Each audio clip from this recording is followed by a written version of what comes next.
अनुभव आपको होते थे पहले, अब आपको अनुभव होने बंद हो गए। जिनकी आप उपासना करते हैं, जिनकी आप पूजा करते हैं, अब उनके आपको दर्शन हो ही नहीं रहे, ना ही आपको कोई अनुभव हो रहा है। साथ ही अगर आप पूछा लेते थे, आप कोई भगत हैं, तो आपकी पूछा नहीं चढ़ रही है। सवारी आती थी आपके ऊपर, पर अब सवारी नहीं आ रही है। क्या कारण है? या सवारी आती है, वह बोल नहीं रही है? तो आज इन सभी प्रश्नों के उत्तर आज की वीडियो में मैं आपको बताने जा रहा हूं।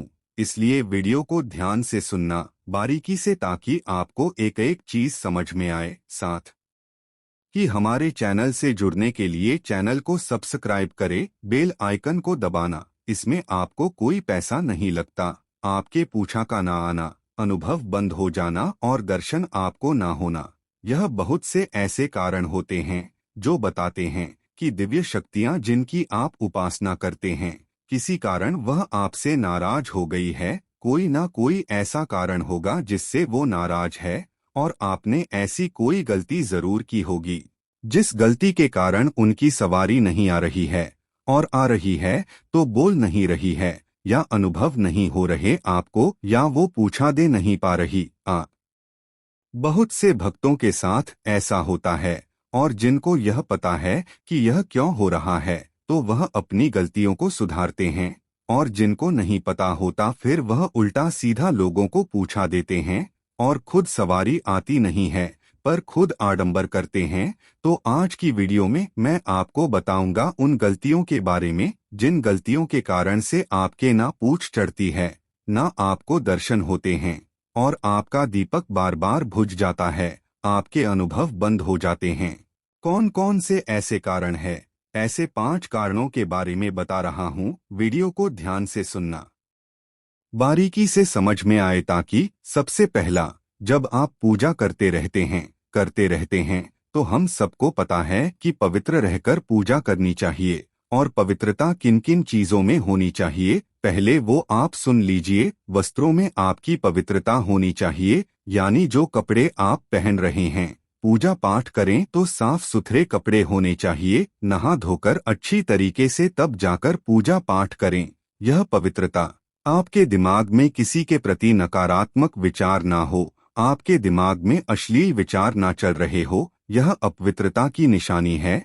और अधिकतर शरीर को तो लोग पवित्र कर लेते हैं, पर मन को पवित्र नहीं कर पाते, क्योंकि मन में जो किसी अन्य महिला के प्रति जो काम वासना के विचार चलते हैं, वो आपके मन को अपवित्र कर देते हैं।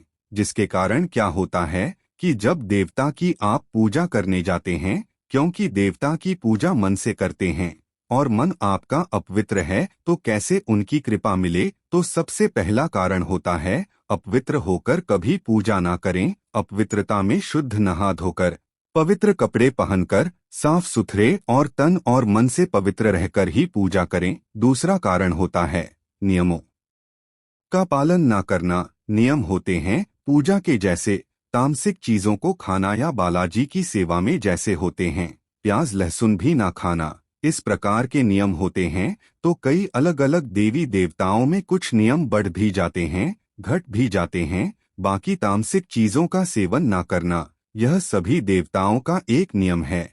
और पूजा पाठ समय पर करना, यह एक नियम होता है। भोग समय पर देना, यह एक नियम होता है। तो अगर आप नियमों का पालन नहीं करते, जो नियम आपने शुरुआत में बनाए, और उन नियमों में से चलकर आपको सिद्धि प्राप्त हुई, आपको कृपा प्राप्त हुई, सवारी प्राप्त हुई, और अब आप उन नियमों पर नहीं चलते। पहले सुबह शाम पूजा करते थे, आपने एक टाइम पूजा करना छोड़ दिया, तो भी शक्ति जो है वो देवी देवता नाराज हो जाते हैं। इसलिए इन चीज का ध्यान रखिए। तीसरी गलती लोग करते हैं कि जो बात बोली गई है, कई बार हम कुछ ऐसी बातें बोल देते हैं कि हे बाबा, मेरा ये काम हो जाए, मैं तेरे दरबार में आऊंगा, मेरा ये काम हो जाए, मैं ये प्रसाद चढ़ाऊंगा, ये काम हो जाए मेरा, तो मैं जो है आपके दरबार में पेट पलियां पर कम्मा लगाऊंगा।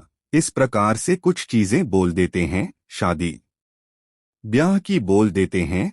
कोई परेशानी है, उस परेशानी का अंत बोल देते हैं, और फिर उसको पूरा नहीं करते हैं। इससे भी शक्ति नाराज हो जाती है, और वह शक्ति फिर कई साल तक नाराज हो जाती है और वह शक्ति कई पीढ़ियों तक ही नाराज रहती है। अगर आपके साथ भी ऐसा हो रहा है कि आपने कोई बात बोल रखी है, आपकी मम्मी ने, आपके पापा ने, कई बार आपके अपने ने आपके जन्म के लिए कि मुझे बेटा दे दे बात बोल दी, तो यह चीजें आप पहले खोल ले, जान ले, तभी आपको पता चलेगा कि आप क्या बोली, जिसे बोलिक बुली कहते हैं। चौथी गलती वो करते हैं जो लोग संकल्प और व्रत को तोड़ देते हैं। जो संकल्प लेते हैं उसको तोड़ देते हैं। 11 दिन की कोई साधना आप करने जा रहे हैं, 21 दिन की कोई साधना आप करने जा रहे हैं और आपने बीच में वो छोड़ दी, नियम तोड़ दिए, पूजा पाठ छोड़ दी, तो उसका भी आपको दोष लगता है। इसलिए संकल्प को कभी नहीं तोड़ना चाहिए। साथ ही कई लोग ऐसे होते हैं जो व्रत तोड़ देते हैं। व्रत, नवरात्रों के व्रत आप कर रहे हैं, सोमवार या मंगलवार के व्रत आप कर रहे हैं और व्रत को बीच में ही तोड़ देते, छोड़ देते, तो इससे भी दोष लगता है। इसलिए गलती आप बिल्कुल ना करें।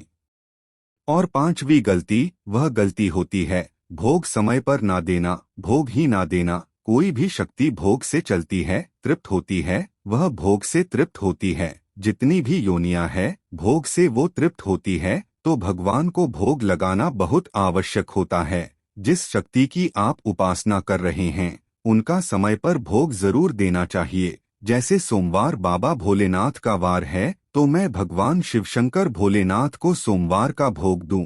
और उसी प्रकार से अगर आपकी कोई देवी देवता है, मान लीजिए माता रानी है, तो शुक्रवार को भोग दीजिए, पर भोग जरूर दीजिए और एक ही तरीके से दीजिए। मान लीजिए पहले 2 लौंग का भोग दिया आपने, फिर आपने मिठाई का भोग चला दिया, लड्डू का भोग चला दिया। उसी प्रकार से हर बार आपको इसी प्रकार से भोग देना है। तो यह जानकारी थी उन 5 कारणों के ऊपर जिन कारणों से देवी शक्तियां हमसे नाराज हो जाती हैं और नाराज होने के बाद वह आपके ऊपर नहीं आती, ना ही उनकी सवारी आती है और ना ही आपको उनके दर्शन होते हैं। आपके अनुभव जो है वह भी खत्म हो जाते हैं और पूछा भी आप नहीं ले पाते और ना ही आपकी परेशानियों का अंत होता है। तो मुझे आशा है यह जानकारी आपको पसंद आई होगी। पहली बार चैनल पे है तो चैनल को लाइक कीजिए, शेयर कीजिए, सब्सक्राइब कीजिए। चैनल से आप जुड़े रहिए।